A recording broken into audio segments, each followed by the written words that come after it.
What up, and welcome to A to the Show with me, A to the Mo. Uh, I'm really into the name, obviously. I think it's so cool. I named the show after myself when I'm not even no need, but here we are. Back to a solo episode. I just have to get off the top here. I had big plans to get snappy on this episode. I thought that would have been the perfect way to end the year. I texted with him a little bit in the last couple weeks, thought we could make it happen, but the time ran out, so I had to record something. So we pivoted, but it's still in the works. I'm just letting everyone know there's hope out there. I think he works works night shift at the moment, and so just difficult. But anyway, I just want to let everyone be disappointed off the top before I get back to these solo episodes. I the whole time was like, yeah, I kind of miss doing a solo one, and then all day I was like, I guess I need to do one, and uh, it's so nerve wracking for no reason. No reason. Appreciate all the listens. Uh, real or fake, robots or humans, y'all are appreciated. If this is hundreds of years from now and AI overlords are suffering through this, thank you. Appreciate your listen, AI overlord. All right, yeah, we're doing this. It's between Chris. This should come out right before New Year's Eve, or it should come out on New Year's Eve, I believe. So happy New Year this evening if you're celebrating. And it's the most of nothing fucking holiday when you become an adult that doesn't have like a social life like that. Back when Powwow still lived in this town I live in, we would kind of force ourselves to do something together, but it was always pretty boring, and we were always really tired. And but I appreciate it. Whereas now it's like, oh man, we don't do shit. Very little. There's very little activity around here on New Year's Eve.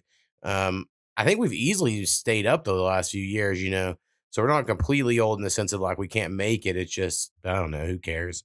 And then I think losing. There used to be like a really big deal about you turn on one of your whatever your favorite local news station was, and not even local news necessarily, but like NBC, ABC, CBS, whatever. And then they all had their own like New Year's Eve ball drop with a big countdown. And if you're like me in Oklahoma, it's an hour off, but that was fine. You just did it at 11 and they would replay it an hour later, for every time zone. Um, but it was like a big deal. There'd be like parties, like people would throw dances and shit. Like New Year's Eve was definitely a big deal as a kid. But I just think somehow through losing, like no one really watches cable or antenna television. That part really sucks. I don't know if y'all have tuned in or tried to in the last few years, but it is never good. Maybe they never were, but they really seem bad lately. And anyway, that was my thought on New Year's Eve. Go have fun out there. My memories as a kid, I guess. Also, just a lot of church lock-ins. A lot of like you get here at 9 p.m. We're locking the doors. These kids aren't leaving, and then it's you just trying to make out with some girl inside of a church. And of course, these are the type of girls who are like, I can. It's a church, and you're just hoping, or whatever, and playing video games all night, having LAN parties, shit like that. I mean, in a small town church, basically the only social function you got, or it feels like at times. But yeah, so Christmas just happened. I think this, I hate being mean about it, but like, I didn't think, I was gonna say one thing I didn't want to be mean about, just so it doesn't make total nonsense. Is this might be the last time I even go to my family's Christmas function? Like it's just not to back up. I didn't think this is my mom's side of the family. I didn't think they were going to be doing a Christmas get together thing. And my dad's side of the family hasn't in many years, like basically what happens is like certain grandparents die or whatever. And then like the whole structure just kind of falls apart and then no one's doing stuff. And so anyway, it's like, I didn't think my family was really doing much. And I was like, oh, awesome. I don't have a plan. Normally it's the Sunday before Christmas every year. And I was like, oh, this is pretty cool. It's kind of working out this way where I don't got to do shit. And then my grandpa has survived his leukemia battle for the moment. I can't, every time they tell me about it, they're like, they're going for comfort over longevity, as in like prepare for it to not to be long, but they're trying to get him comfortable, which is cool. I get it. But because he's like feeling good enough to like all of a sudden was like, no, we are doing this. And like, certain people kind of all came together, like we're throwing this family get together. Now, I come from large family. I don't have a large, like it's just me and my mom and dad. I'm an only child, but my mom is one of 7 kids, including her step siblings. And that is included for like a family get together thing. And then my dad's one of 8. So both, no matter which side, it's like it's rarely at someone's house. Sometimes it is, but normally it's like they have to rent a place, and then everyone comes and you all bring your own dishes, potluck style. It's a lot like I see black culture, on by the TikToks and stuff. Very similar thing. It's like basically like a giant church dinner, but it's all everyone's in your family kind of. And so anyway, they had to rent a place. We got together. Not that many people really showed up, but I feel like I had to again because it's one of those things like who knows how many years you got with certain grandparents or whatever. And so I smoked a 10-pound pork loin because last year I did that as well, except only did half of it because I was like, well, sure, 5 pounds would be enough, but it was gone. So this year I was like, well, fuck it, I'm gonna do a full 10-pound pork loin. And I smoked that, woke up early in the morning, and then we left immediately. I pulled out the smoker, cut it, got in the car, drove there because they said the thing started at 11:30. This is my big complaint is about family gatherings starting on time. And I'll never understand this. It's been a complaint my whole life. So I'm not acting like this is some new shit. This is just the same old fucking complaint. But you tell me the thing's ready at 11:30, and I'm like planning the way I'm cooking based on this. So then you show up and it's not starting at 11:30. And they're like, oh no, we're waiting on these two people. But it's like, why are we waiting on that? They got the agenda. They knew what the time was. And then one of the people were like, well, I don't want to miss the prayer. They're like, don't start the prayer without me, which is like playing on old people's religious heartstrings just to get them to. And it's like, I don't know, just making everyone wait for one person. And then every time that person showed, they're like, actually, there's one more. And then it was like a fucking hour later after they said it was going to start is when we ate. And again, the reason why this is an issue is because I could have been an hour late. If they're like, it starts at 12:30, I'd have been like, all right, great.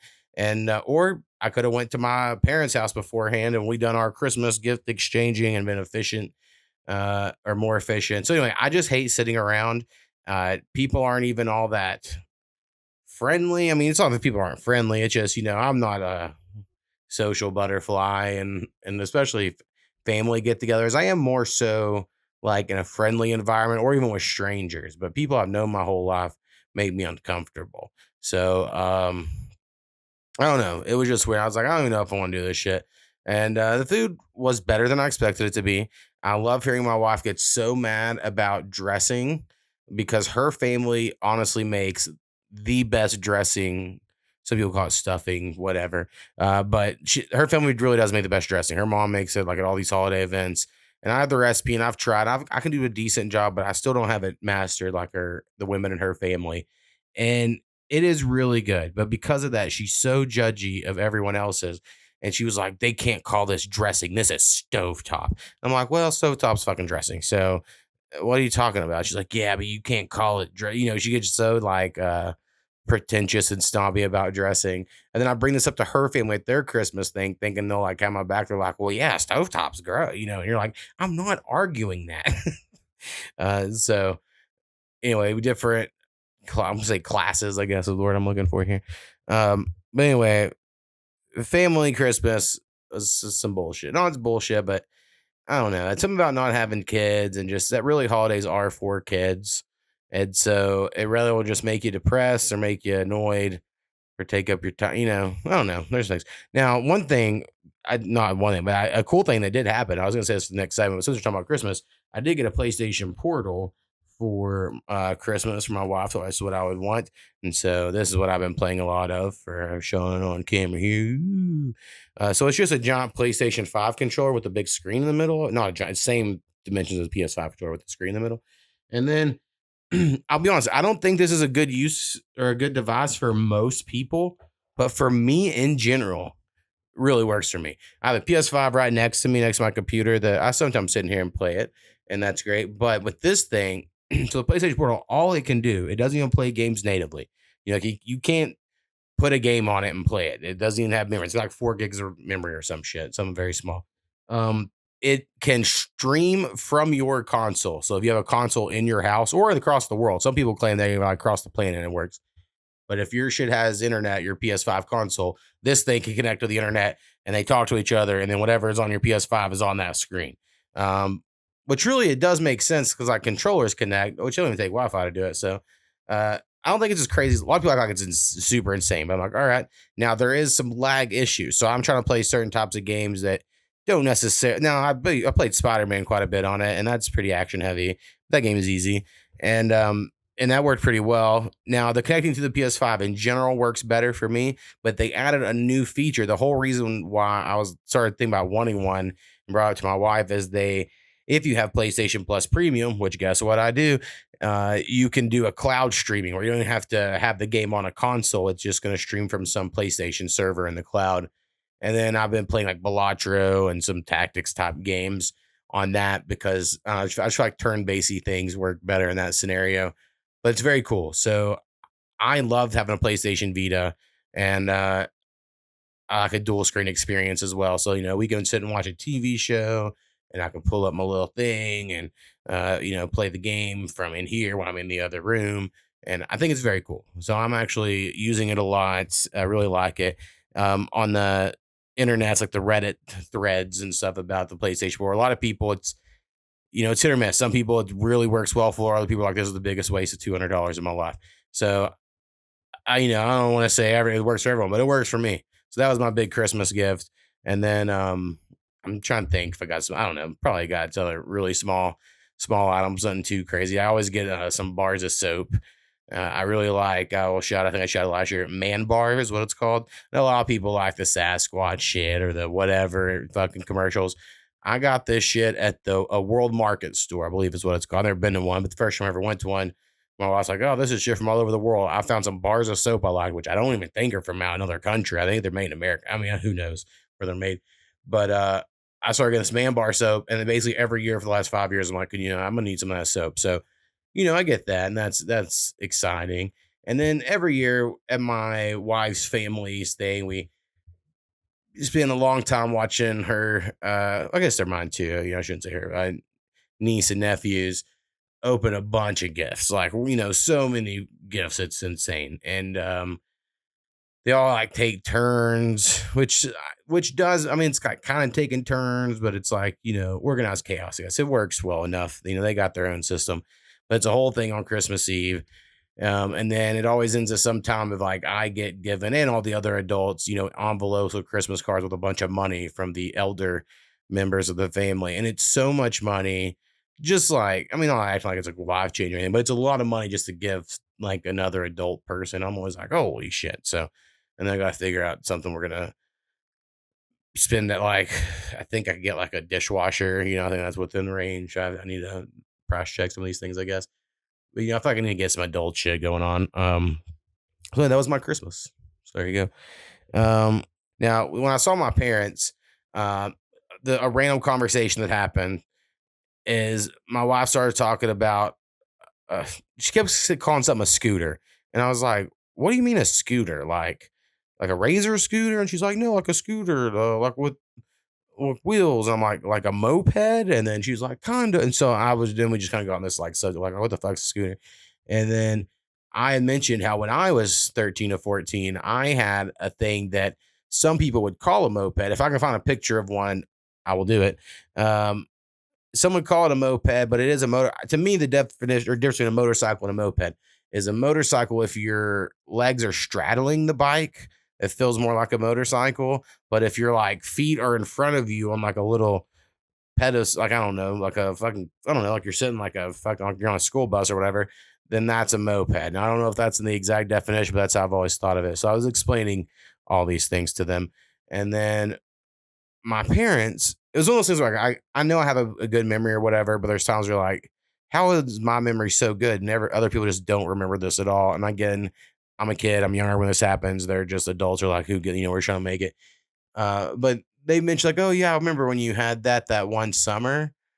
And I was like, I had it more than one summer because I know what they're remembering is when I first got it, we went out to the lake, Eureka Lake, which is near where I grew up. And there's like all these paved roads and campsites and stuff. And so I would drive around there because to practice or whatever, driving it. But eventually I'm just driving around town and stuff. And one of my biggest Christmas memories, and I've told this story, I'm sure on this podcast years ago, is the year, the 6 months, wherever that I have this little Honda moped motorcycle hybrid thing. And my dad, like my Christmas gift was new tires for it. And when my dad went to put the bike back together, he did not reattach the front brakes, or I'm sorry, the back brakes. And I'm going to my friend Jonathan's house on Christmas Day to see what he got for, he probably he had a little more money and stuff, so he probably got cool video games and shit. And I was excited to go see him, but I had the way I took there, I could go, I don't know, like 13 blocks before I hit a stop sign. And then that was 2 blocks from his house. Like I go most of the way to his house without hitting any stop signs. And so I'm just cruising along. This is 9 a.m. on Christmas Day. Frosty roads, frosty feeling in the air. And not like this year. It was hot as fuck this year. And I have this, I think it's called a Bell helmet was the company. I'll look up again what this fucking helmet is and put a picture up here. But I just gotten this helmet also. I think it's probably part of the Christmas gift or something. But it was nice and very durable. So anyway, I'm coming up to the stop sign. And I go to hit the back brake and nothing is happening because the back brake is not connected to the motorcycle. And in a moment of panic, because the stop sign's coming up, I slam on the front brake and it launches me off of this thing. And I hit the road, crack the helmet. I skid. The motorcycle moped thing flips over me like it hits on the ground and then flies over my head. And then I'm like, oh my God, I'm just thinking in my head all this time. And, I'm like, holy shit, but I'm running on pure adrenaline. And so I hurry up, pick up the bike, I get on it, and I just keep driving to my friends. I'm 2 blocks away from his house. And then when I get there, I knock on the door and he answers, and I'm talking gibberish. I'm like, oh, and I'm trying to explain, like, hey, I just wrecked my bike and this crazy shit happened. The reason I mentioned the durable helmet is like the helmet's cracked all the way down the side. So it was like really lucky I had this helmet on, and I can't fucking speak English. And then once I realize I can't talk, like none of my words are coming out at all, I just start bawling. I just start crying, and everyone's like, "What the fuck?" And then within like 3 to 5 minutes, I'm back to talking or whatever. But clearly, I had a concussion. I had a lot of concussions at this age. Probably any issues I have probably off from that time period. But anyway, so that's like a huge memory to me, right? And so my parents are like, "Oh, that moped you had that summer." I was like, "Oh, I remember more in the summer. I remember that Christmas when y'all got me new tires and Dad didn't put the brakes on, and then I wrecked it and I cracked the helmet and got a concussion." And they both looked at me like I could have made this shit up. But that zero memory. They looked at like, what? I don't, whatever. And now that's kind of just how they are. It's sometimes, but I don't know. It really stuck with me. I was like, God damn, they don't really remember any of that shit. It's crazy. So anyway, fuck Christmas gathering. That's what I was getting to. Let's see. We'll do one political thing. I have a lot of political things. I might get to them at the towards the end here. But fuck it. Why not? Let's go. Keep going. The Nicki Minaj, Erica Kirk thing.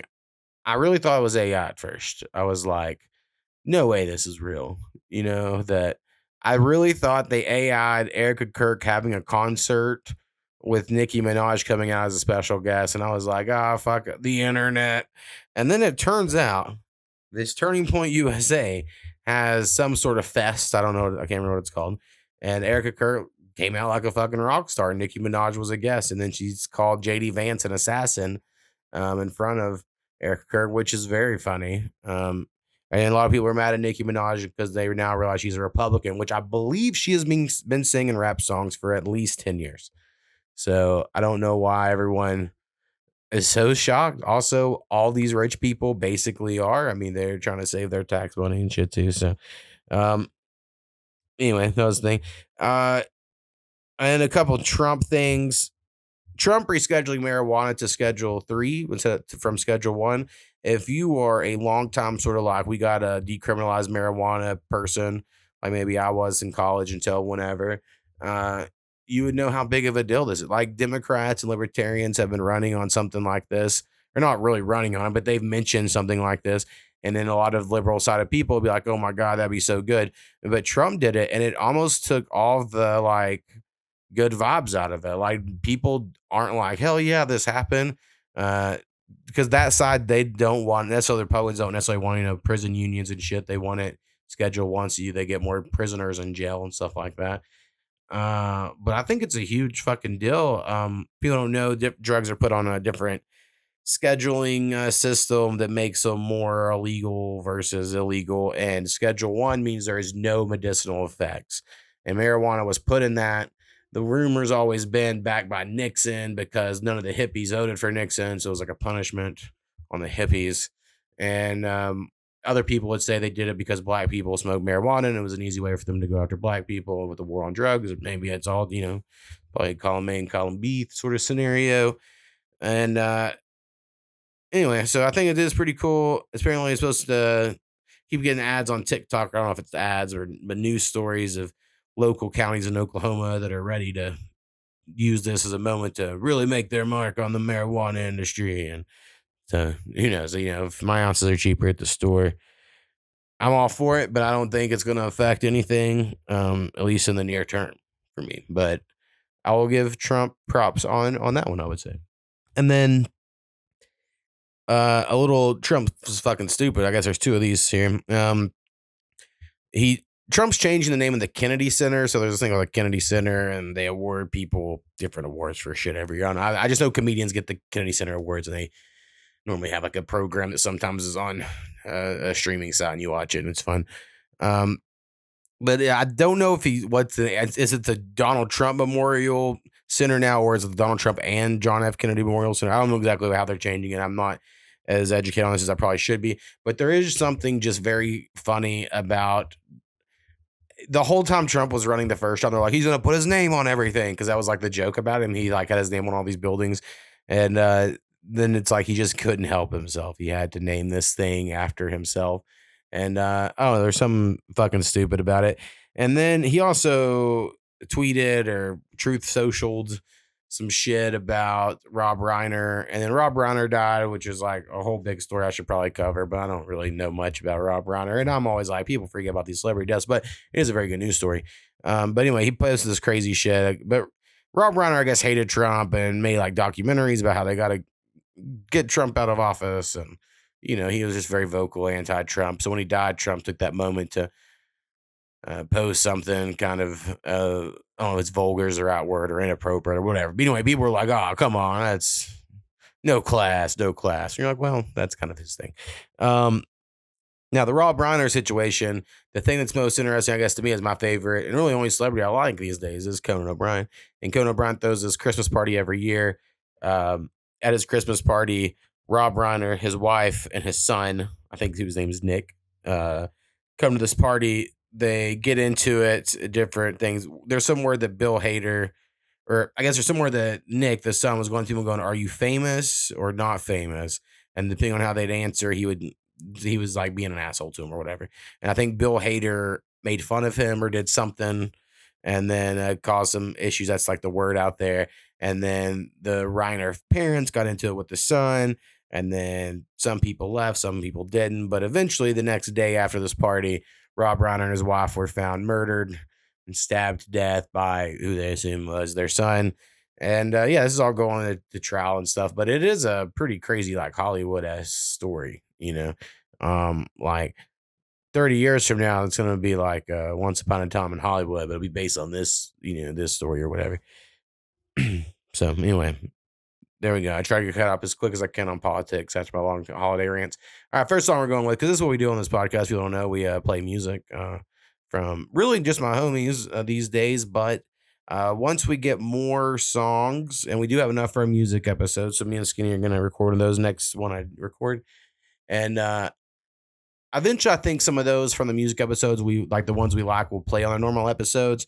I'm just showing like right now, the homies that have been supporting us the longest, they're going to get preferential treatment, but eventually we'll run out of those songs. And so just trying to plan for the future a little bit. But for now, we still got from Graveyard Entertainment, the homie Sir Nasty. And this song is off of his new album called Dealing With My Problems, which is still currently only available on Bandcamp. Maybe someday it'll come to streaming services. But until then, go check it out there. A lot of great production on this album is what I say, selfishly. And the song we're going to go with here is called I Got More Hash from Sir Nasty. Let's give it a listen.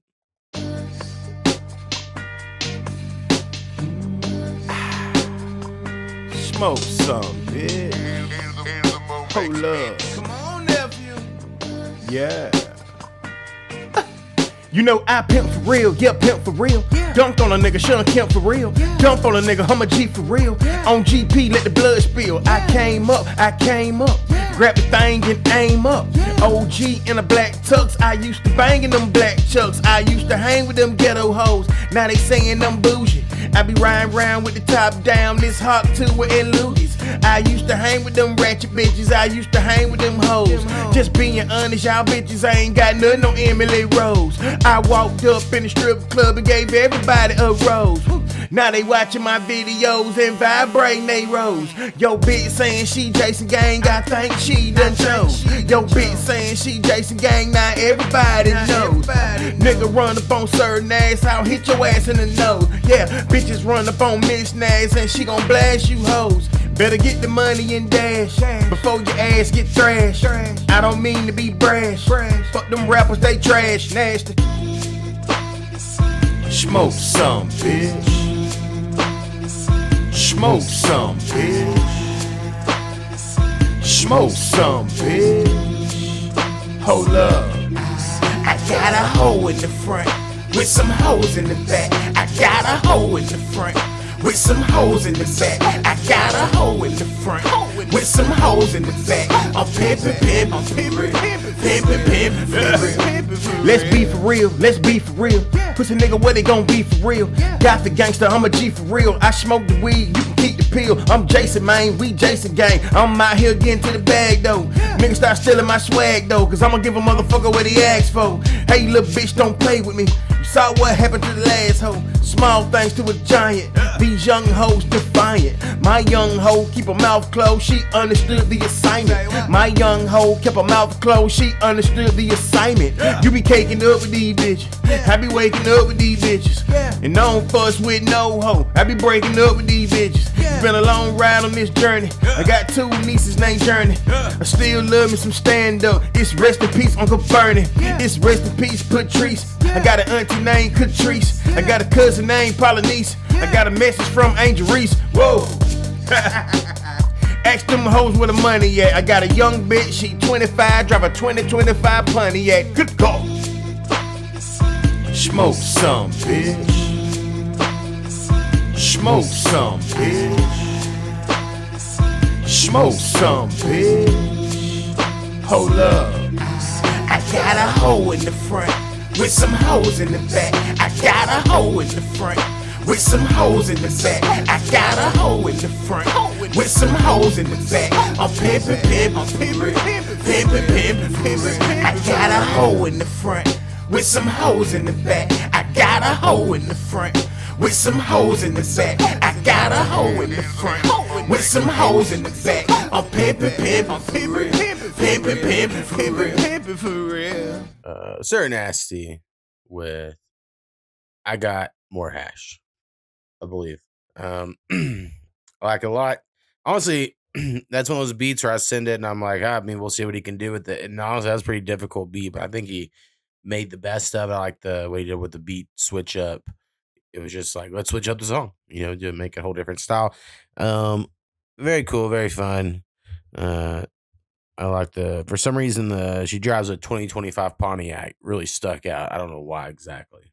Because I can hear it right now, I gotta mention it. I have this I don't know, blockage in my ear. I feel like I'm skinny at the moment. Where I can constantly, it sounds like, maybe not constantly, but it sounds like paper crinkling in there. And I keep looking it up and then it's like, it's got to be a sinus thing or something's clogged and it's working its way out. And I don't know, it kind of feels like my ears got to pop all the time, but it never does. But it's like it's about to and then it doesn't. And yeah, basically it's happened since I was sick last. So I don't know, it's a residual effect, long COVID, I guess. All right, let's hurry up and get through some sports stuff very quickly. Not much, but I've had these things in my notes for a while, and eventually it'll be just too old. No one cares. I don't really watch much college football, but the college football coaches' stories, there's so much drama in them, so they come across your radar. And there was this whole thing with Lane Kiffin. Now, I used to watch college football, I haven't lately. So to me, Lane Kiffin's still that douchebag because he had a very douchebaggy reputation years ago. But these days, people like Lane Kiffin, is what I've learned. and he was the head coach at Ole Miss. And Ole Miss was really good this year, and they did good things. And then it came towards the end of the year, and LSU offered him a coaching position, and there was like a big dramatic choice of does he go to LSU or does he stay with Ole Miss? Now, me personally, I always would say stay with the team that you're building. That's how I play it on NCAA football. I'm going to go to a small school, build it up. I don't want to go to like an awesome team, and I don't know. That's just not my style, of course. A lot of people are like, no, you got to go to LSU because they have so much money behind them. And in today's day and age in the NIL deal, all that money, he could get better players. So therefore, it's better for him. That's why you do it. But the last LSU coach had all those resources and he sucked. So, like, I don't think that is the end all be all. I don't know. So, that was like a big dramatic thing. He eventually went to LSU, and then they were like, all right, well, get out of here. You can't coach the team in the playoffs, which totally makes sense to me. I mean, he just took another fucking job. But a lot of people are like, you should be allowed to coach those boys. And I don't know. I don't think you should be able to take a job before the season's over. There should be like a window where it opens. They should anyway. And then they'll probably still work on that. I know they're changing a lot of stuff in college football. It is interesting though, the guys getting paid. From an outsider's perspective, it seems just as big as the NFL. I know by numbers, I don't think it is, like as far as viewership for the biggest games, but it seems like it gets more coverage in some way, which there's way more teams too. So anyway, that was dramatic, but not as dramatic as the Michigan coach stuff that happened. So if you don't know about that one, Michigan University, top hat, whatever number program. We talk about tradition and legacy and all that shit that's happened over the years. But there was this young black coach. I think that does play into this just because I think he probably had a lot of pressure, and a lot of people like looked at was like, look at the success story or whatever. And they just all blew up in front of him. Turns out he was dating a staffer. Like, I don't know if she was an athletic trainer, assistant coach, whatever, but he was dating some lady on the coaching staff, but I think he was married with kids. I think it was a pretty much an open secret. Everyone kind of knew he was fucking this lady / dating this lady on the staff. Now, I think there's some, I don't know the full story behind it. I've heard of, people talk about it on some podcasts a little bit. I'm trying to remember all of it. I think it was something like they looked into it and like maybe the athletic director or whoever at the university had heard rumors and then asked her, or they were like, you got to fire her or something like that. Somehow she was getting screwed in the deal. So then she came out and fessed up to like, no, we've been hooking up or dating or whatever. And then that led to the coach being fired and it all coming out. So he went to drastic measures, went to the staffer's house, the woman he was dating, and then like threatened to kill himself or kill her or something. Like there was like a big dramatic scene that unfolded. And so that's why originally the news story that day came out, Michigan head coach has been fired. And by that evening it was like former head coach has been arrested. He's in jail. And people were like, what the fuck happened? So, it was just like a pure cops episode, and that's awesome. I actually kind of like, we should need more younger coaches so we can get more dramatic stories. If this was just an old guy, I don't think we would have got something fun like that. So anyway, yeah, dramatic world in the college football landscape. And then as far as NBA, my two takeaways, of course, the thing no one would care about my opinion, or no one cares about probably want anything, but I haven't really missed Inside the NBA. If people don't know, Inside the NBA was the longtime TNT show, but now on ESPN this year, that had Ernie Johnson, Chuck, Shaq, and Kenny. And, I was last year like, oh my God, I can't believe we're going to lose it. It's going to be so sad. I love the show so much. But they were on like the opening night and maybe another time. And then they were on Christmas Day finally, and, the hiatus the whole time. That whole time, I did not miss them at all. I think the Amazon crew's been really good on Prime. I think the NBC crew's really good. A lot of people love the Amazon crew. I do. I just don't like Steve Nash for some reason. I just don't like his approach to the commentary or whatever. But everyone else I do like. But yeah, I've just really enjoyed the NBA this year and watching all the games. And so they haven't been a part of it. And as soon as they come back, all they do is just they're shitting on everybody. And I understand there's a place for that where it is humorous. But I don't know. I just kind of like less of them. I didn't think it was going to go that way in the NBA. And then also the big news, the big story, of course, the NBA at the moment is my team, that I have to ride or die for because I've been a fan for so long, or at least it's safe. Sorry, that's the Oklahoma City Thunder.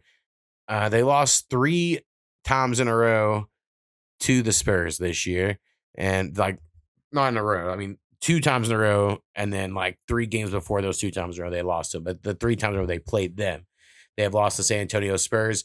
And everyone, of course, is saying it's because Victor Wembanyama. And Victor Wembanyama has been great. Don't get me wrong, on defense, he is a menace. But really, I think it's the triple-headed guard play of the Spurs. They have Fox, Harper, and Castle. And all of them are very good. They're very fast. They're getting around the corners against the Thunder. The Thunder are not hitting threes at all. He's not a rate you'd want. And to be honest, my favorite player, J-Dub, he just hasn't looked the same since he's come back from his wrist injury. And he's trying to force a little bit. I get it. You got to try to get back in the habit, but it hasn't looked great. And then I like Chet, but there is times Chet he's just not big enough. He doesn't have enough muscle. He's just too skinny. And like when Victor Wembanyama pushed him over, you're like, oh, come on, Chet. Now I get, that is the biggest threat to the Thunder in the playoffs if them how they come against the Spurs. But if the Spurs get matched up against like the Rockets in round one, the Rockets will take them out. I don't think the Spurs are like the favorite against everyone, but they would be favored probably against the Thunder given this, what's happened here. But it's a long season, and hopefully the Thunder, they can unify and get better, throughout the season, going to the playoffs, and we'll see. But that is the big news in the NBA currently. And then also, like, should someone trade for Giannis, and is that someone the Thunder now that they know they need him against someone like Wembanyama? Now, for basketball fans and even non-basketball fans, we'll try to explain it. There's this guy named Victor Wembanyama. He's 7'5" is what he listed at, but word is he might be 7'7". Up to now, he's been just growing and growing.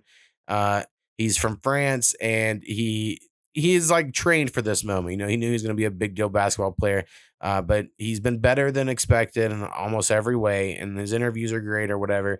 But I just hate, and again, this is probably because I'm a Thunder fan, they have a budding rivalry. I just hate how everyone loves him so much. I've never liked guys that had so much of physical advantage over other people. Like, I didn't like Shaq when I was younger because I was like, oh, what, the 7'2" guy? Y'all like it? I don't know. I couldn't like someone that was just like had such an advantage. So to me, it's hard to even like someone that's 7'7" or 7'5", whatever you want to say he is, who moves like he's a fucking shooting guard or whatever. It just seems unfair. I'm like, it's just not fun to root for. It's not something I'd want to root for. And then I just think of it this way. It's like, what if there was a guy who was 6'6" and every single other person in the league was under 6 foot tall, right? It was a 6 foot tall and under only league. And then one guy got to be like 6'6", 6'7". You would watch him and be like, yeah, he's good, but it's obviously because he's a 6'7" guy and everyone else is 6 foot. Like, but for some reason in the NBA, that's so like, they're like, no, hell yeah, look how cool it's say 7'7", and you're like, well, that's bullshit. How does no one else just think it's bullshit? I understand you can't change it. And other huge tall guys have not lasted or whatever, and really all you gotta do is cheer for an injury. Like, and that's not a fun way to watch. Is like, let me just wait for this guy to get injured, hopefully.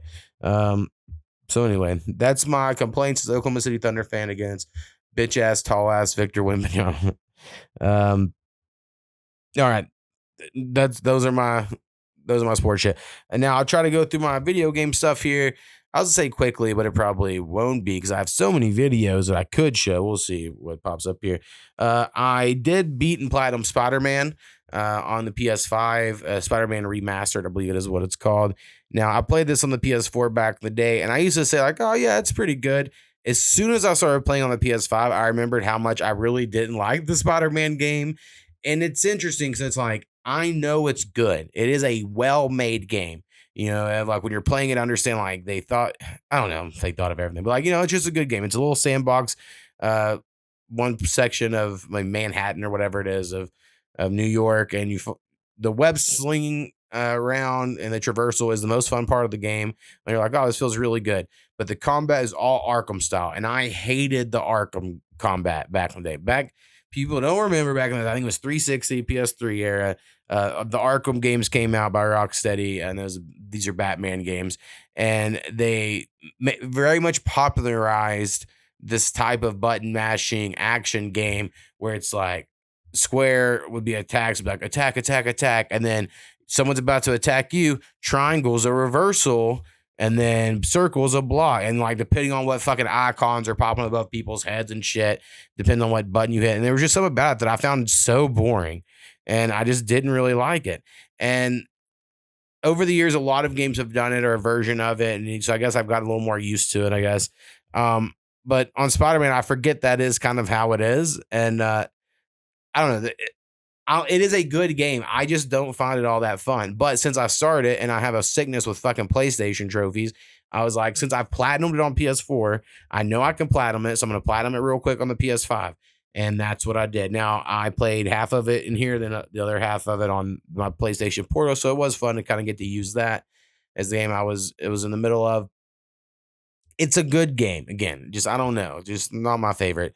And the reason why this is a bummer and a kind of very funny on myself is I bought Spider-Man 2 when it was on sale for like $30 or whatever it was, because I was like, oh yeah, I've heard really good things about this game. And I played the first one and I platinumed it, I must have liked it. But then because I'm a fucking idiot, I was like, let me play the first one again since I have a PS5 version now. Played it, platinumed that. Now I'm like, I don't know if I want to play the second one, but I bought it. So I will play it. I've heard it's worse. I've also heard it's better, and I'll play it on the PS5 Pro because get the most graphics out of it I can. But anyway, that's my thoughts on Spider-Man. It's one of those like it wouldn't make sense to non-gamers, but I think gamers would understand the feelings there. And then me and my wife started a new game together that I've been waiting to. I bought this a few months ago when it was on sale, called Split Fiction. This is from, I think, Hazelot's the developer. They made It Takes Two, which won Game of the Year a few years ago. And It Takes Two is amazing. I highly recommend it. But anyway, the games these people make, they're all multiplayer. You have to play them with someone else. Now, I think you can do it online. If you buy a copy, I think you can gift a friend a copy so y'all can play it together or whatever. But my wife has become a gamer, and we played It Takes Two together, and she really liked that one. And this one's premise is even more up her alley. It's two women that are authors go to some sci-fi fucking, I don't know, sci-fi, but anyway, there's a place in the world. It's, it's like Pixar has graphics or whatever. And you can go into the stories you wrote, and then some incident happens. Both of them wound up in the same pod. It's meshed their ideas together. And then you're playing through as these two women going through their own author, stories or whatever. And so one of the girls is the sci-fi girl, which is what I play as, and my wife plays as the fantasy girl. And you're basically going back between these sci-fi and fantasy levels. We're only through the first two levels, I would say. I don't know how the levels are divided up exactly, but we've done one run through, like there was all sci-fi stuff, and then with some fantasy side stuff, and then we got to where it's a fantasy land and some sci-fi side stuff. And then my wife is getting a lot more angry at this game than she did It Takes Two, so I would say it's probably harder. I think it's fun. I mean, I think it's probably maybe a little. I think It Takes Two is a better game, but I do think some of this stuff here I like. It's right up more my alley. It's like I'm a ninja lady with a sword on a motorcycle and shit like that, not a potato man. So anyway, I like the game. I don't know if we'll stick to it. Before I started this with my wife, she like rage quit because we were on a side quest yesterday where we were throwing. You have to like play hot potato with this bomb going through an obstacle course, so you can each hold it for so long, and you got to find them and throw it to the other person. And she like needs verbal me telling her like I'm gonna throw it. I'm like, but you can hear that the like bomb has like this 4-second countdown, but it's through a whistle. When the whistle gets high, I'm gonna throw it. So just know that. And then she kind of gets annoyed at me, and I'm like, but it's just and I should just say the things, but I'm too cool. And so anyway, she rage quit yesterday. We'll see if we get back to it. Hopefully we do, because I paid for it. It's one of those things. And that's how I'm with the games. And then a game I started on my portal yesterday, maybe the day before, whatever, something like that, is a game that I got earlier this year, and I just wasn't feeling it in the moment. It's a game called Steamworld Heist 2. But since I got this portal as handheld, it put me in that mode. I played Steamworld Heist 1 on my Vita, and so I think just having a handheld, I was like, this feels at home here. And Steamworld Heist 2 is all the Steamworld games I like, all the ones I played anyway. I haven't played Build, but I played all the rest. On these, it's like a tactical game. It's like a side-scrolling sort of level, and you shoot guns at different angles, and bullets bounce off walls, and I don't know, you're fucking robots. And then on this one, there's like the overworld. You're driving a submarine around to get to the different levels, and that's like an kind of added layer to it. But I would recommend the first one and this. I think they're both very fun. The first one's set in space, but this one's set on an ocean on a planet. And anyway, it's a fun little tactical game. You know, I know it's probably under the radar, but I was trying to get through some games that did come out this year that I never got around to, and there's plenty more I'll get to in the future. But anyway, I like it. We'll see if I stick it out through the end, but I had fun with it. And then a game I bought yesterday because it was on sale and I have Christmas money. You know, it's one of those things. I'm like, you know what? I need a game to play, and because my wife rage quit the other one. And my cousin, Rusty, had recommended this game to me months ago, and I was like, it's called Triangle Strategy, and it's a tactical game from Square Enix, but it was coming out like right around the same time as Final Fantasy Tactics, and I was like, this is crazy timing. Like, why would they do this? But Square Enix is fucking stupid at release timing and shit like that. And so anyway, I really liked the trailer for this Triangle Strategy game. I was like, oh my God, this looks great. It's that HD 2D sort of thing that Square Enix does these days. And the battles look somewhat reminiscent of Final Fantasy Tactics. And so I was like, I think this could be pretty cool. And I started playing it. It is all cutscenes. The whole game is cutscenes. And so, like, there's chapters to it, and you do one battle per chapter. And I'm like, what the fuck is happening? Like, it's all just cutscenes. And then, like, you do a cutscene, it's like, now walk around the scene, and you can talk to people for additional dialogue. And sometimes you talk to them when you unlock like topics to talk about somewhere, but like this is not really, I don't know. I was wanting like a spiritual successor of Final Fantasy Tactics, and this just is not what I thought it was. But there is some of it that looks cool, so I want to keep going. I text Rusty about today. I was like, man, this game, all these plates I had here, I was complaining to him, and he said, after about 10 hours, it gets really good. And that's a crazy fucking sentence, but I understand as a gamer that is sometimes how it is. It's how it was for Claire Obscure for me. It took a while for that to get good. So anyway, I'm gonna keep it trying. But yeah, that it was not as good as I wanted it to be, I guess would be my big comment there. All right, I'm gonna play a song, and then when we get back, I'm gonna do a top 5 favorite video games from this year and my top 5 favorite TV shows from this year. And then we'll wrap this shit up. So anyway, the next song we're going with is from our homie, It's Your Boy H2. He has put out his newest, I think it's his newest album as of now. We'll see. Called Puppetry. And it is available on the streaming sites. And the name of the song we're going to play here is Window Service. Produced by, I think, me, but it might be wrong. Who knows? Well, y'all hear my tag if it is. And so let's give it a listen.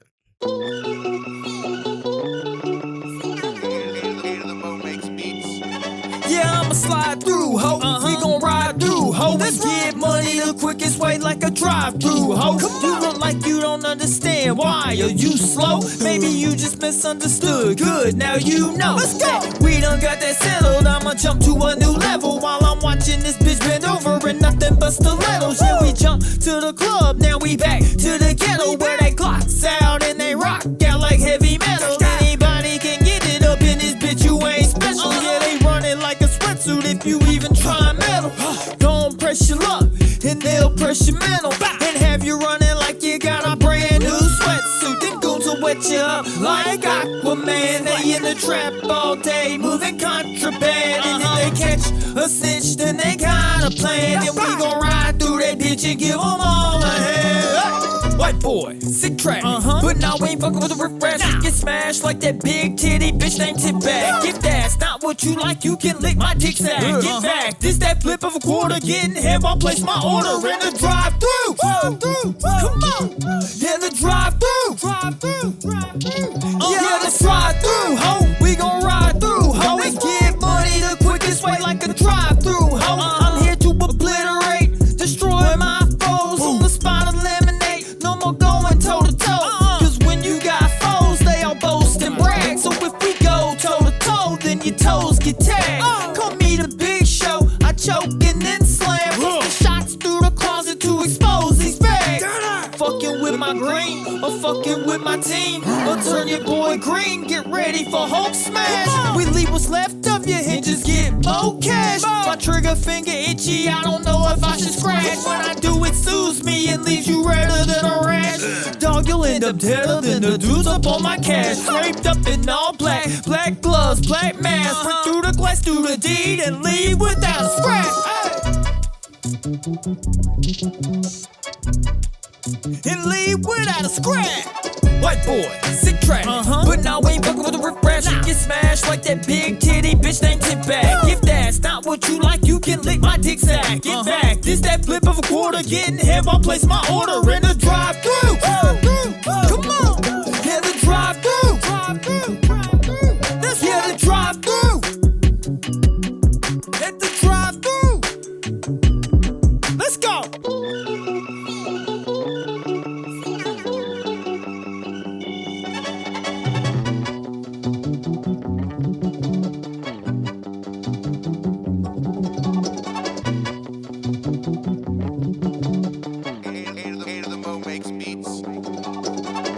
It's your boy H2 with Window Service. Gotta say, one of my favorite H2 songs. I think he matched the beat so perfectly. I'm sure that was like a song called Drive Through from Year or whatever. I don't know. I know that's like he's always hit me up and tell me what it's from. But yeah, I just think it fit perfectly. I think I played that beat early on this podcast, like maybe the first Skinny episode or one of the early music ones on any of the show. Like early A2 show episode. And I mentioned how like it's something about it reminded me of like Macklemore, but I think after H2 did it, I couldn't imagine anyone but H2. I think he really, like I said, matched it up so well. And it's also just a fun beat thing of like that's a sample, but it was a lot slower. And I was fucking with it forever and was like, I don't know. And then I just fucking cranked the BPM up to where it kind of got the sound it has. I was like, hey, perfect. You know, it kind of just all came together. You know, it's a fun moment there. Speaking of beats, I've been debating if I want to open my BeatStars page back up. Currently, I have my beats over at browsebeats.com. And the guy that started the site, you know, hit me up when he first started. Like, hey, I would appreciate it if you made a profile here. And, you know, I can upload however many beats for free. And there's something about that is very cool. And I'm not, you know, this is nothing against Browse Beats. But I don't get much like just random listens, you know, and I'm not the type that's sharing a lot on my beats. But back in the day when I had a BeatStars page, I would make some sales from time to time without really, like I would just wake up and they'd be like, hey, you sold a beat in the middle of the night or whatever. Just because some people use that site. Now, from my understanding, beat sales are dead. That's kind of why I quit, because I went a whole year without making one. And I was like, well, this is kind of a waste of time. But there's a part of me that feels like maybe I could go back to the BeatStars. You know, it's not free. You got to pay rather how much a month or how much a year. And, but then, you know, I'm just not sharing any of that stuff. Now I am putting out, I guess I should talk about this like in the beginning of the thing, but I am putting out an album, 2 days from now after this episode comes out, an instrumental, beat album on A2thaMo Makes Beats Spotify page. It is called Sampler, and it has some real cool looking art, made by the AI. So at least I'm honest about it. So just imagine all the water that was taken to make this image.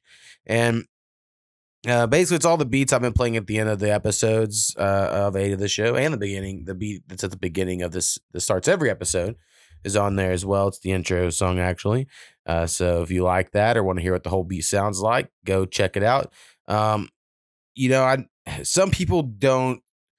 It's really hard for them to listen to instrumental music for some reason. I've met people that are like, well, if it's not words, it's not really a song, which to me is, maybe I used to think that, you know, a long time ago or whatever. But these days, man, I have a lot of instrumentals that are just will pop up my like song list. I'm like, God damn, this thing fucking, you know, a lot of them are video game songs or, there's that one that's like from 19. There's like, wow, wow, wow, wow, wow. And the guys are playing like on little string instruments or whatever on the tables.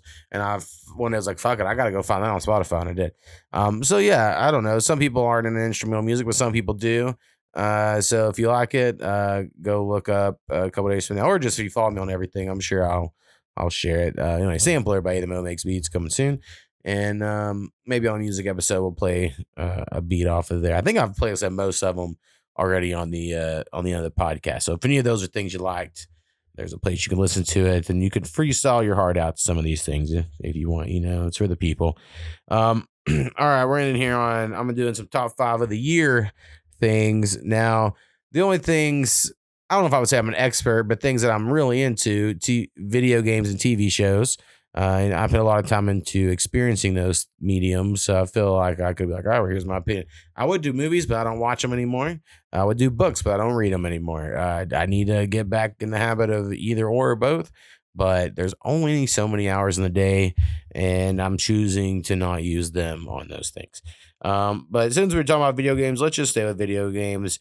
Now, I went through my list of games I've played this year on both PlayStation and PC. And these are only games that I played this year that came out this year. So there's a lot of games I played this year that I loved Cyberpunk when I played it again this year. And, it was my second time through, but it's not a new game. So I'm not going to put that on here. And there's been other things like that, but I'm just going with things that actually came out this year that I've finished or whatever. So, kind of limited it, but here we go. Number 5 on the list. I'm going with college football 26. Now, I wouldn't think I would, but PlayStation sends this like PlayStation Wrapped or whatever. It's kind of the Spotify thing where it's here's all your activity for the year on PlayStation. And I had the most hours in college football 26. I think I had 124 hours, something like that. And I only played it for a month and a half, and then I quit. It's like I was really on it heavy, beat the shit out of it, and then quit playing it, and then was complaining about everything that was broke and fucked with the game. But that's how sports games go these days. So I got to give respect there at number 5, because I did put so much time into it. Number 4 on the list, I'm going from this again, just my personal preference. I'm going Claire Obscure Expedition 33. Now, this won Game of Year at almost every award this year. So this is most people's game of the year. I didn't really like the game for a long time of it, and then because everyone loved it so much, it's like, well, I'm going to see it through the end. And eventually something turned, and the game became easier, and I was like, oh, this is kind of fun. I get it. But all the stuff people just love about it literally is just like PS1 and PS2 era Final Fantasy games. Now, and I love those too. So I know I'm like, well, what's wrong with that? It's just people acting like they're innovators. And I'm like, they're just doing this shit that people quit doing. Maybe there is something cool about that, but it's not innovation. So I'm a little judgy, I guess, of in some ways. And it's just so French that it just, for personal preference. Now, again, this is kind of Spider-Man way. I know this is a good game. I played them like this is very well made. I understand like a certain person plays this and they just love it. But for me, 4th best game of the year that I played that came out this year. But give it props. I bought it. Not many games I buy newish. I think I bought it the very first time it went on sale by like 10% or something. I was like, all right, fucking we'll try it. And I think it was only $50, not instead of 70. And so there's gotta say something for that. That is very cool. Still recommend it. But all right, number 3 on my list. A game I was very surprised by, but I still think about it now. I wish I would have platinumed it, but I wasn't really good enough, and I was gonna have to like look up guides. And I know I could have, but that wasn't the nature or the spirit of the game. That's Blueprints. Now, for people that don't get or want to be explained, the little pun there, it's blueprints like the color and then the son of a king or whatever, but then also it's blueprints like architecture blueprints. And in the game, you go through, you open a door to a room, and then you choose what room gets built there. And this house and then you venture around a footsteps, and you got to restart the day. But there's like puzzles involved, but it's unlike any game I've really played. And because I've figured out the first few on my own, I got really like, no, I'm not looking up anything. And eventually, like towards the end of when I played, I did look up a couple solutions to some like in-game puzzles because like I don't fucking understand this at all what they're asking me. But an example of something in an early part is like you get to you'll make a security room, and then in that security room it has like a power box, and you can flip power onto a garage. But like I hadn't made the garage yet, but I was like, okay, that's the thing. And then later you make a garage, and you're like, oh, you will go to open the garage door, but it says you can't because it doesn't have power. And you're like, oh, I need to like make these both on the same run and flip this to give this. And then when you do that, it unlocks like now you have a permanent upgrade because you find something, so there's just like all these different things are connected. And then it's a thinking ass game, but it's a roguelike and it's puzzles, but it's not really puzzles. I mean, I don't know. It was just great. I think about it all the time. It was free on PlayStation Plus, like the day it came out. And yeah, anyway, Blueprints, number 3 on my list. I thought it was very good. Now, number 1 and 2, oh man, this is a tough debate. So years ago, me and Bradster X, we did our top 100 video games, where I think we each did our top 50, if I remember correctly. And then we just put them in order of like top 100, whatever. But my number 1 at that time was Final Fantasy Tactics on PS1, and I think my number 3 was Oblivion from 3. So like both of those games got remasters this year, and to rank the order of them is very difficult for me. But that's like those are my top 2. But I'm going number 2 as Final Fantasy Tactics. Now, I still think the game is great. I think part of it is I just know the game so well. And I say that, but there's people that know it way more than me. Like they'll break the fuck out of the game. But I know it pretty well to where it isn't all that challenging. I got the platinum, and not too difficult. I don't know. There's something about it. Maybe the new one was a little easier or something, or maybe because you just know everything. I really liked the game. I liked all the upgrades, but there was something about it. I was like, it wasn't as special. But again, it was my favorite game ever, so maybe would have never met those expectations. But I would highly recommend it. Of course, anyone is my second favorite game of the year. But you would have to like some tactical games, which to me, tactical games is just this sort of turn-based grid thing. And some people find sort of turn-based things boring, but not me. I like it. All right. And then that leaves number 1 on my list. I'm going with the Oblivion remaster. Oblivion, the original one on 360, has like a very special game to me, and like it was there for me when no one else was, and my life was falling apart in college. And a friend of mine gave me his 360 because he was quitting it to learn music, and then he went and joined a band or made a band called New Time Zones. Y'all should go listen to him. And but during his he got so obsessed with Rock Band and Guitar Hero, all that shit, he was like, I'm gonna do a real one. And then he gave me his 360, and then it broke within a couple of months because 360s fucking sucked. And I sent it in to Microsoft, and they fixed it, and then it got registered to me, and it was mine. And which he was cool with. And so anyway, I played Oblivion a lot, and then I was like in this abusive relationship. That's what some people would claim. I don't know. It was just a shit time. And I really did just like escape through playing Oblivion. I just put so many hours in that game. It was the only game on the 360 I ever 100%ed on achievements. And yeah, they fucking remade it, right? So they remade it. They made all the fire look so cool, and they, made it look like a modern game. Not exactly modern. It was a little still jank, but what's to be expected. And again, a little not as big as you remember, because for years I've been saying Oblivion was better than Skyrim. And in some ways it is, some of the storylines and things are. But after playing the remaster and things, I'm like, you know what? I think Skyrim is a better probably overall game, like gameplay wise, maybe not story wise and stuff. But it was still very good. Still very good. I really liked the Oblivion remaster. Obviously my number 1 game of the year. Only $40, I believe, when it came out brand new. And so you got to that has to factor in somewhere, I think. But yeah, I was so excited. It got and also got like announced and came out like 1 month later or something, like very quickly. That's very cool. And yeah, it was just all awesome. And so anyway, 2 of my favorite games got remasters. It was a great year on video games for me.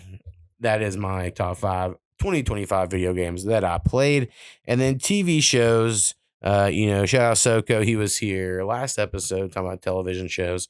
I'm sure he'll post his top. He'll post his top 5. I guarantee it. I don't guarantee it, but I bet it happens. All right, top 5 TV shows of the year. I recorded some. I had started this, and I was like, oh my god, I had a huge fuck up.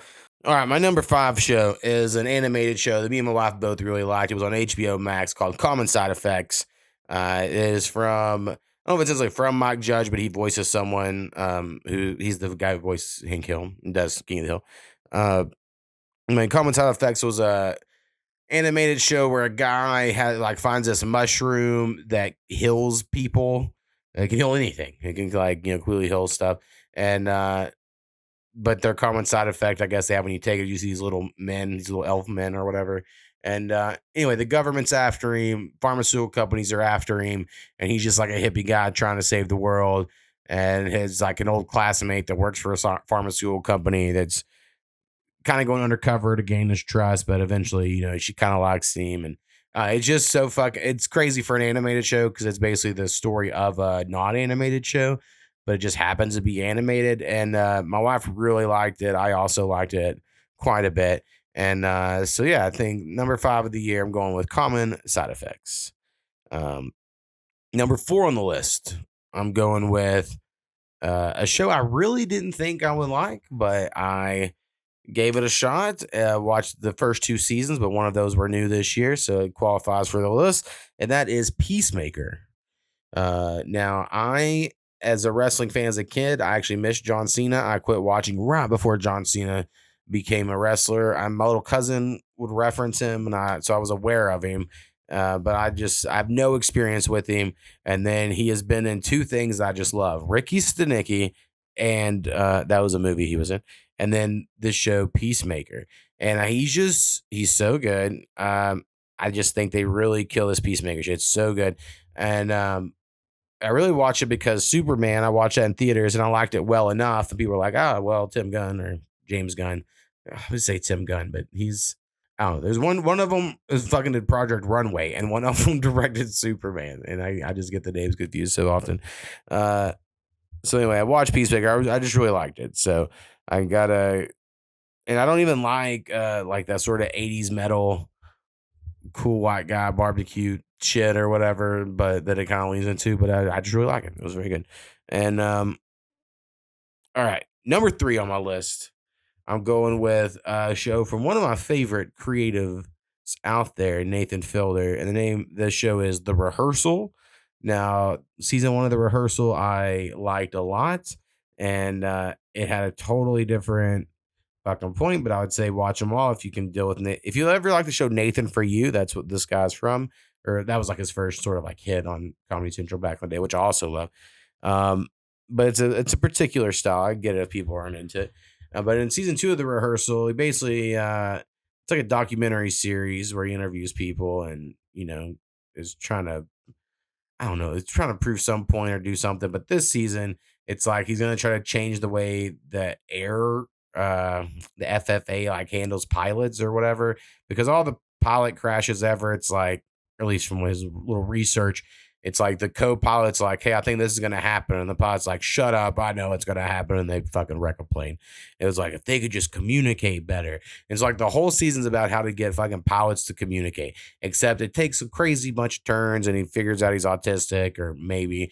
And then he also like, I don't want to spoil, but there's a part where it's like, holy shit, he's been getting his pilot license the last 2 years. So he can prove a point. And I don't know, it's just crazy and it's awesome. And it's exactly what I like. And some fun TV shows. So I highly recommend The Rehearsal.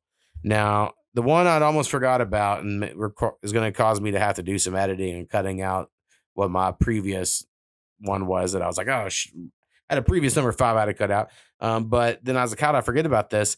King of the Hill. King of the Hill revival came back this year and I loved it.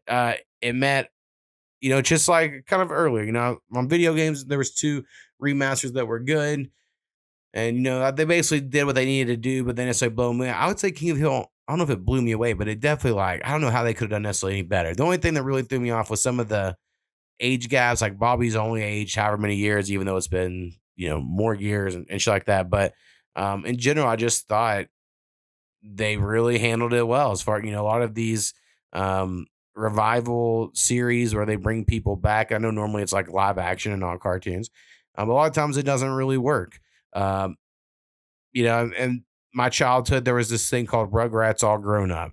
And it brought me back to watching Nickelodeon for a season. So I was like, well, I got to check this shit out. I love Rugrats. And it was pretty good, and this is kind of like how King of the Hill, I'd say was better than that. So it's the best aged up cartoon I can think of at the moment that has been pulled off.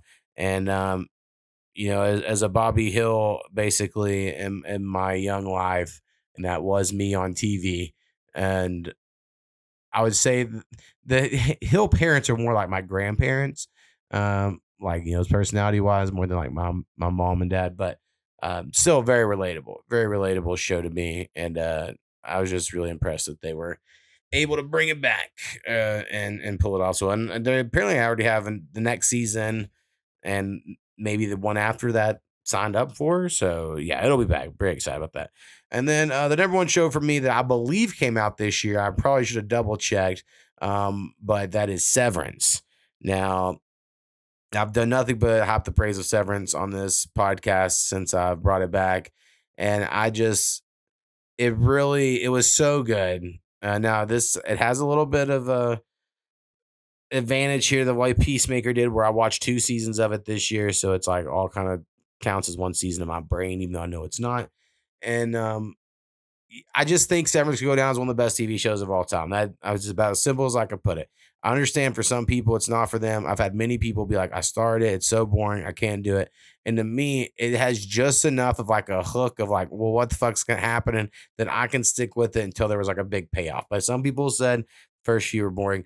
But basically the premise is people go to work, not everywhere, just this one company, and only on these one floors necessarily, but and they're severed, which means they have like their personality gets split in half, or their consciousness gets split in half, however you want to think of it. And once they get in the elevator to go to work and this ding happens, they become one version of themselves that doesn't remember anything that's happening. So it'd be like when you go to work, you would just fucking close your eyes, and when you open your eyes, you're done with work. But that whole time your eyes were closed and someone was at work for 8 hours, that person was living a life in your body, and they are you. But they don't know anything. Y'all don't. There's like a block between, and just something about that premise alone is like, well, I'm watching this shit. This is great, and I mean that enough was enough for me. But it's filmed so well. It looks so good. Um, I mean, just all the technical stuff. It's all practical effects on the little times they do them, and the acting I really like. I think it's very good acting, and I don't know, the plot just feeds you enough that you're like, what the fuck's happening? It's so weird.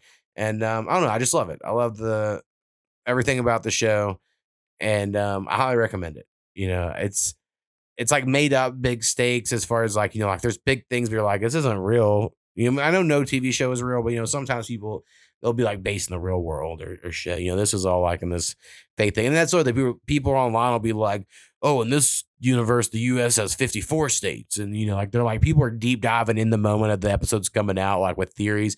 And very much that reminded me of Lost, because if you didn't live through the Lost experience back in the day, my mom just became a nurse when Lost was like in the middle of its run. And she was like trying to call me to ask me, because this lady she worked with was asking about theories on shit. And mom was like, well, I just didn't know if you knew. And I was like, this is what I think about the Black Smoke Months, So it's kind of like Severance is kind of like that online. If you're watching it in the moment, there was just so many like, holy shit, kind of things week to week. And I think I'm going to have to rewatch it and binge it before season 3.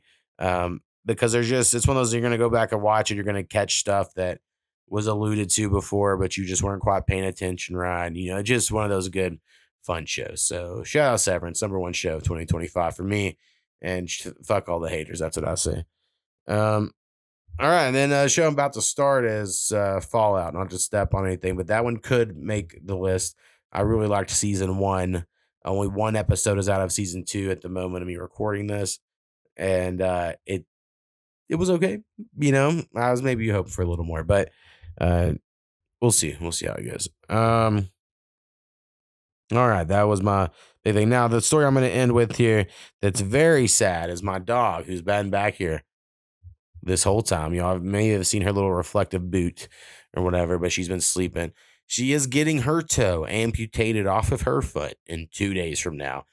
It's very sad. I think I mentioned this before, where I took her to the vet, and I took her back in March, originally, because we got our shots then, and we took her to our normal vet, and he basically she had a toe pad that was swollen. It looks kind of like a growth, but it's not. It's just a swollen toe pad, and it was large and pink. And we took it to the vet. He was like, "Oh yeah, that pink stuff's just where her toe pad got damaged. That's swollen.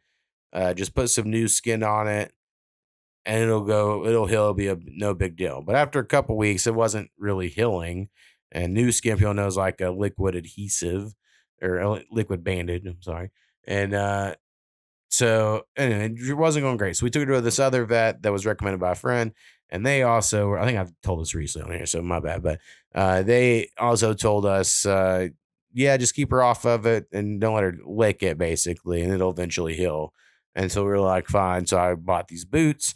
I'm gonna keep her in these fucking boots all the time, and then eventually it didn't go down, or so it wasn't bothering her. So we kind of left her in the boots or whatever. So then no told us recently, but we woke up one morning. She was licking her foot like crazy. It was bleeding everywhere. It looked like someone was murdered in the guest bedroom. And it was just too much blood. So we took her back to the vet. And then the vet was like, oh, yeah, y'all got to fucking give her these dog foot baths. And you need to be wrapping her foot, twice, 3 times a day. Now, here, we're going to give you these antibiotics. And we're going to give you these pain pills. And so did all that. Now, I was a little annoyed because I'm like, well, why don't you do all this shit fucking in March? Like, why do we have to wait until it got way worse? Until we done this, but anyway, we had to go take the dog back after 10 days or whatever after that our last appointment. So get y'all updated there or caught up. And so we saw him. He was like, "Yeah, we should just cut off the toe." Now they did tell us that was a possibility. The last one, if this didn't work, I do think her foot was getting slowly better, like it's slowly get, but not very quick. And he's like, it could take another 6 months, then it still might not be better.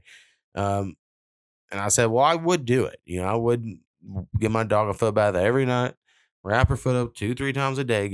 It's annoying as shit, but I would if I had to. But he said it really would be just easier to cut off her toe. And it's a pretty common thing to happen, procedure. And it's really not as bad as it sounds. And then within 2 weeks, she'll be walking like normal and she'll be back to her normal self. And she hasn't been able to walk right for months because she has a big fucking lumpy ass foot. So in some way, you're like, yeah, this is probably the right thing to do. But right now, because it doesn't happen yet, I'm still 2 days away. It's like, oh, no, my dog losing her toe. She'll never be whole again. And, you feel bad for her because she's oblivious. She's a dog. And she's just been sleeping her ass off. So, anyway, I'm going to be sad about that. But by the time this comes out, that would have happened. So I might have an update maybe on the next episode of what the dog's going through. But yeah, anyway, sad dog life. But she's 10 years old, and I don't, who knows how long, but I'm hoping we get to 20, She's a youthful, spirited dog. That's the thing. I hope her personality doesn't change after this, because I know that's a thing that sometimes happen after dogs have surgeries and shit. But yeah, anyway, just taking off a toe. And he says since it's outside one, somehow that's better than if it was an inside one, or maybe vice versa. I'm trying to remember. No, it's an inside one. So yeah, so it's an inside toe. It's better than if it was an outside toe, but I don't know. I kind of also think he's just saying shit in some ways, but it'd be a long day that day. And then I normally would be on break for 2 weeks. But there's a good chance I'm getting called into work the rather day that surgery is or the day after, because there's some shit they didn't get in while I was in work, and it's a whole fucking thing. Being a light blue collared worker. And anyway, that's the update with A2thaMo. So all right, sampler album out everywhere. Don't forget, if you're a fan of me and you want to listen to some instrumental music as you're on your walk, on your working out routine, on your drive to work, all that shit, then you know where to go. Sample by A2thaMo Makes Beats. But for the end of this one, we're going with a song off mine and Bradster X's album, Bros. And the name of the song is Society, and it features Coop, Bradster X's rap partner. They used to be a duo, but Coop disappeared for at least a year, and I've heard word he may be back. So if that's the case and y'all need beats, but I know Brad makes his own as well, y'all let me know. But I know y'all already have some. No rush, of course, or pressure. But anyway, hopefully Coop gets back. But in that, hoping that's what we're going to end this one on. The name of the song is Society, like I said. And check it out. And peace. Appreciate you checking out the podcast. 9.911, what is your emergency? Yes, this is Jesus Christ, and I just broke into the Pizza Hut. I broke the window in, and I'm here. Jesus is here now. He's back to earth. Life a game, and it fucking sucks. Inverted controls, everything down, I'm trying to press up. I may stagger, feel the pressure, may skip a year like a red shirt. Gun in my temple like, why my hair hurt? Chill out, I said words, dropping lines and then I'm out like Mitch Hedberg. Bitch better give head first. From a town where the ground is red dirt. Me rapping is like finding water when you searching through the desert, yes sir. Since then I've been trying to get them to comprehend. I was fucked up at the beginning, imagine when it all ends. Let me restart, let me respond. Wipe the server that I'm on until like everything's gone. You know my house is on fire, but everything's fine. Inside I'm filled with desires and thoughts of me when I'm done. I've been too kind, not enough line. Ironic, still too much pride. Making plans of what I'll do when I die. Don't cry, dry your eyes, not doing it till I'm out of supplies. Try to walk in their shoes, but do they not in my size? I just get on the beat, I start speaking my mind. I'm just lost trying to find me and say it takes time. If you ask any of it true, you know I have to deny. Like everything is fine, really, we just have a good time. Inside, you know what it is, I ain't gotta say it. Cause you feel the vibes do whenever I play it. I be trying to flow, all them thoughts inside me. But I don't know, hey, what the fuck's sobriety? It's time to go, cause nothing can excite me. You gotta know, we through with society. Be trying to flow, all them thoughts inside me. But I don't know, like, what the fuck's sobriety? It's time to go, cause nothing can excite me. You gotta know, we through with society. Hive mind of society, blindly guided by lies from both sides, whose only goal is total divide. They don't want a piece of the pie, they want the whole cake. Taking each one of our slices for the thing bakes. So much yet to be seen, hope I'm alive to see it. Time decreases every time you breathe, so I try to seize each moment that passes, like sand through hourglasses. Our masters so brainwashed, just looking past us. Known to make mistakes, and I'll make plenty more. Forever degen since I began, never seeing heaven's door. Feeling like whoever leads us always leads us in the war. Red or blue, you choose a side, never see a cure. Ha! Majority can't see that. No matter which party you choose, we feel defeated. Wake up like it's time to lose, we can't beat it. Working all day for a 2-day weekend. Used to never go a night without pills. Now I can't imagine a life without bills. Missing pop flies like the sun's in my eyes in the outfield, cause I'm always full of doubt still. I be trying to flow, all them thoughts excite me. Cause I don't know, like what the fuck's sobriety? It's time to go, cause nothing can excite me. You gotta know, we through with society. I be trying to flow, all them thoughts inside me. But I don't know, hey, what the fuck's sobriety? It's time to go, cause nothing can excite me. You gotta know, we through with society. Be trying to flow, all them thoughts inside me. But I don't know, hey, what the fuck's sobriety? It's time to go, cause nothing can excite me. You gotta know, we through with society. There is no peace while evil's abundant. The people so feeble, unequal, no luckin'. It's fucking disgusting, political corruption. History's a sequel from bleak to erupting. Donald and Musk, ask can you trust them? Talk to Russian thugs convicted of lusting. Fuck, we must prevail and Taylor must win. Avoid the Duke of Ferdinand, got a plan on something. Waltz in my mind, things I shouldn't. Insults more defined while lies are congruent. Been heightened and rage, this age of illusions. Media confuses cause we all know we're losing. Discover or find some kind of influence. Parts of the mind are refusing to do it. Start using rhymes just to find get through it. Lose myself in music while the country's in ruins. Crippled of humans, still building coffins. Choose to be belittled while filling our pockets. Maxed out credit cards, taxed out our wallets. Tapped out, can't rap now, flat out exhausted. Darkness keeps calling, the world keeps falling into some abyss where all bliss is rotten. Do we even exist? If all this is awesome, gotta take some risks and slip into nonsense.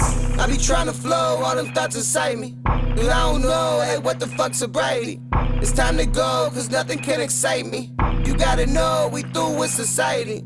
Be trying to flow, all them thoughts inside me. But I don't know, hey, what the fuck's sobriety? It's time to go, cause nothing can excite me. You gotta know, we through with society. Alright, and so you don't work there? No, I just broke in, had a pizza, I'm Jesus. And what was your name again? My name is Jesus. What's your last name, Jesus? Christ.